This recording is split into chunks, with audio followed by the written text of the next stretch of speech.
Peggy 18.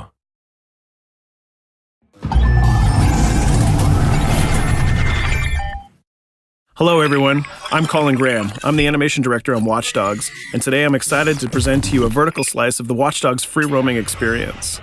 So actually, this is not a mission. Everything we're going to showcase today is completely systemic, and we're free to do as we please.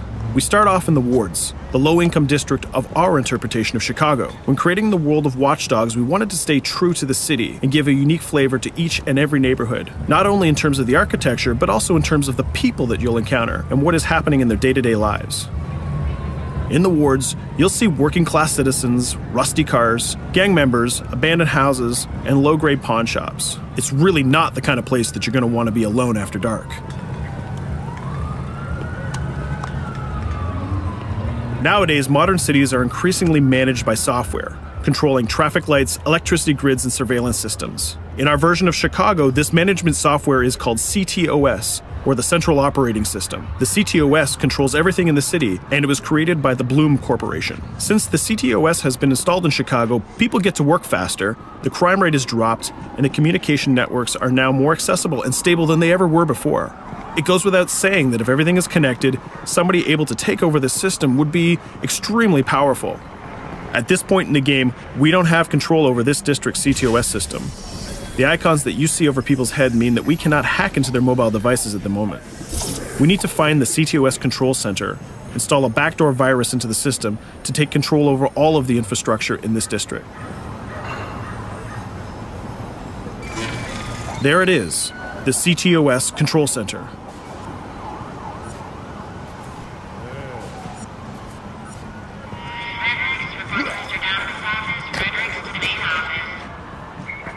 Watch it. You're walking someplace you got no business. It's heavily guarded.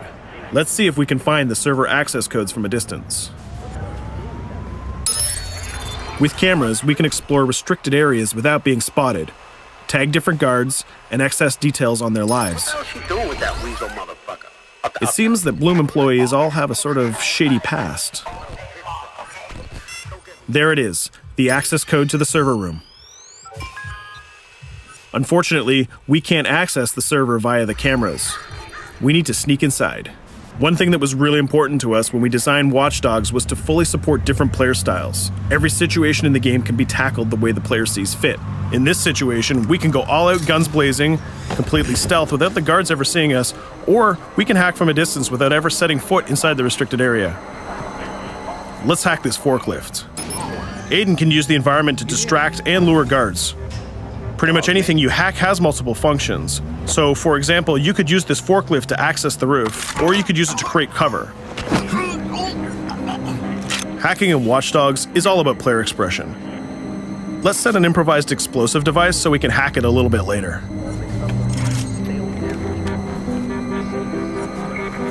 You'll also notice Aiden's low-profile stance. This indicates when the guards are unaware of our presence. We'll try to reach the upper level of the building to see if we can gain a vantage point over our opponents. Everything in the environment can be hacked, so we're going to make some dynamic cover. That's how you spend a day off. Some quality meat. We'll use this forklift to lure the guard towards our IED that we set earlier. Let's see how this plan unfolds. You're working them on.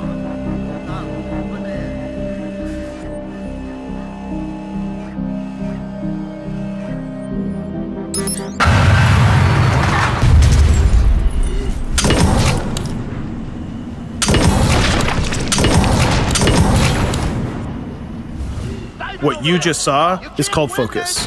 It represents Aiden's analysis capabilities and his quick reflexes. This gives the player more time to combine core game mechanics together, such as shooting, hacking, and driving, in order to handle more complicated situations.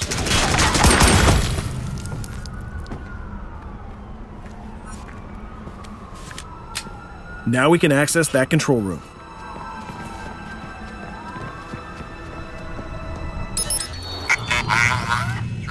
Drop 2, 5.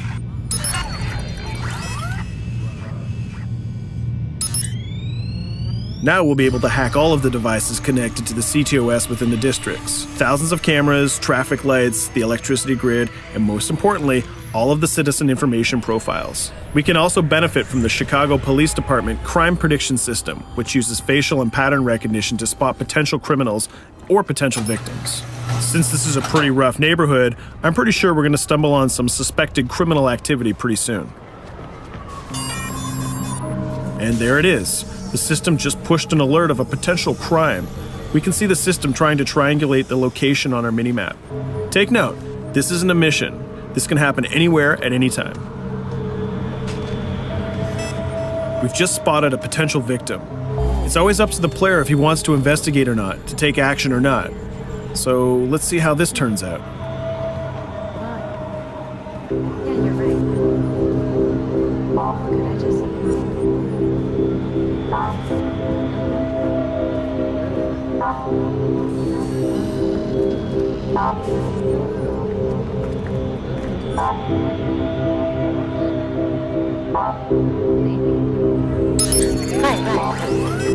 You think you're leaving me? Huh?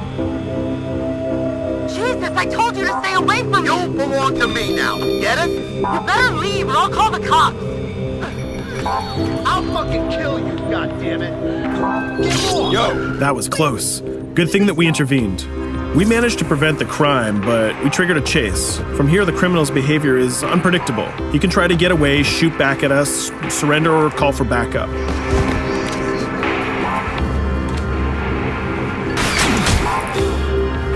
It seems like he decided to get away by car. Let's chase him down. In Watch Dogs, we have a wide variety of vehicles. Each one of them has their own unique properties and handling. Let's see how we can use the CTOS to our advantage to neutralize this criminal and leave the cops to deal with him later.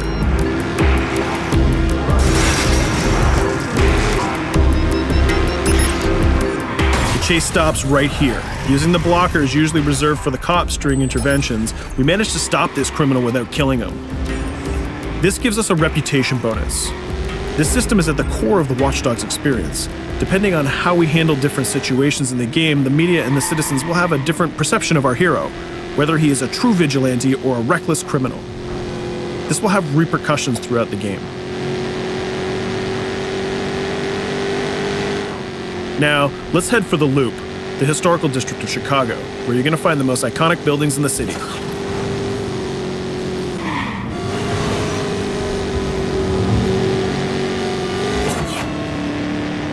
We're going to go to a gun shop to see what arsenal is available for players. The economy is a big part of Watch Dogs. Players will be able to grow their arsenal with weapons and craft their tools in order to increase their power and their hacking abilities.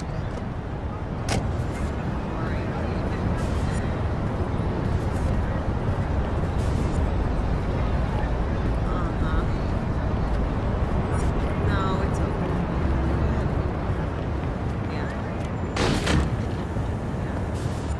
You will find all of the weapons that you would expect in a traditional shooter. Pistols, assault rifles, guns, sniper rifles, and grenade launchers, just to name a few. A lot of bullets were fired in our last encounter with the CTOS guards. Let's stock up on some more ammo. Finding everything.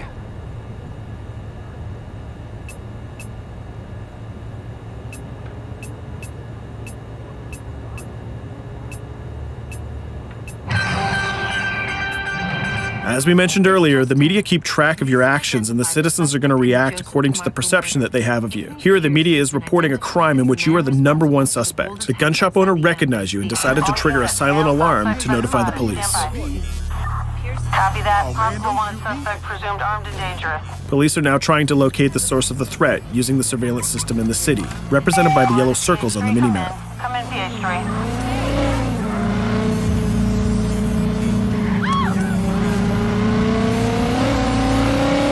Aiden is able to stall their efforts by hacking into their communication systems while avoiding the scanning areas.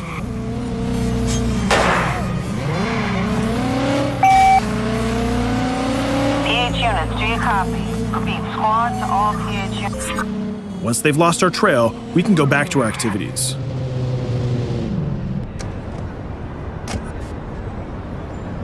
One thing that Bloom did to win over the population of Chicago with the CTOS project was to install free Wi-Fi hotspots throughout the city. Free Wi-Fi is cool, but not very safe with someone like Aiden Pierce around. Hacking into this box is going to give us access to every device that's connected to it. So let's see where that brings us.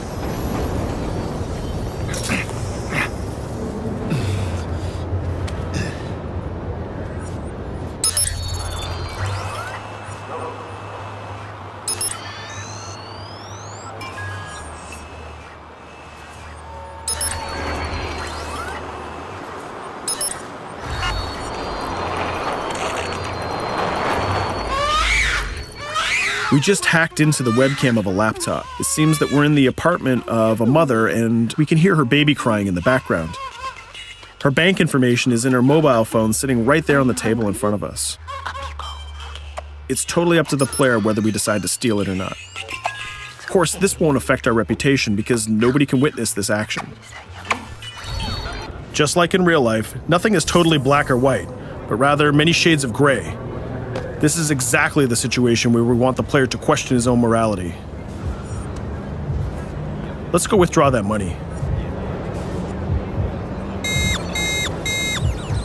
If you think that you're alone, think again.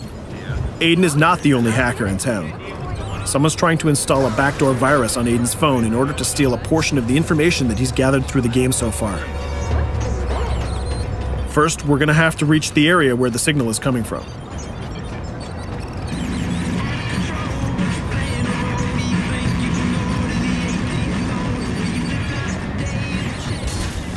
Using our profiler, we're going to try to identify the hacker before the installation finishes.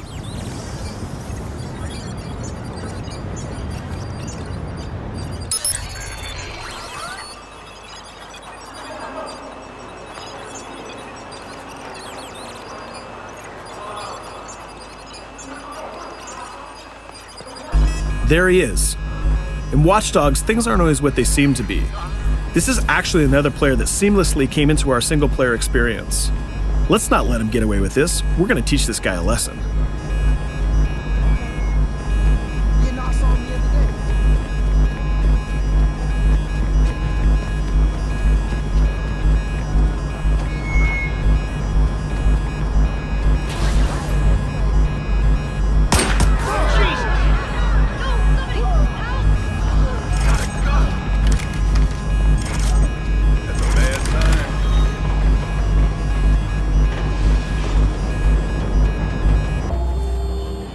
We stopped the hack, but the hacker managed to get away. I don't know about you, but we can't let this pass by. We need to retaliate. Using the grid, let's see if we can find that second player. There he is. Let's enter his game seamlessly.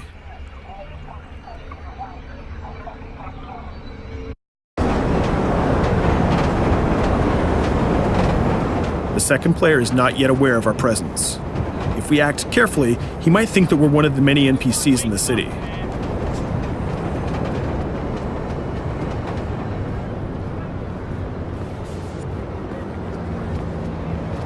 What was that?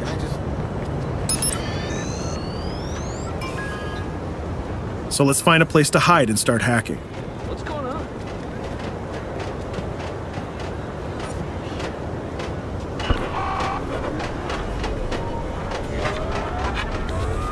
The second player has just been alerted that a breach has occurred on his phone. He's trying to find us using his profiler.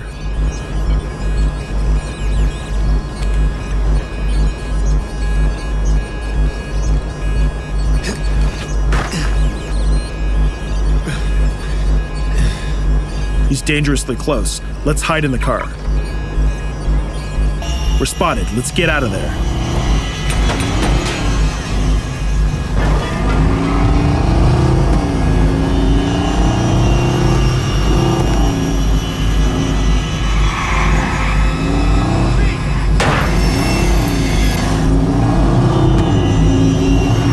Let's set up an ambush right here. By dragging the other player back here into the alley, we make sure that no civilians get hurt during the firefight. We didn't succeed in hacking the second player, but we did get a little bit of revenge. So that's what we have time for today. We hope you enjoyed our quick gameplay session. Stay tuned for more about Watch Dogs.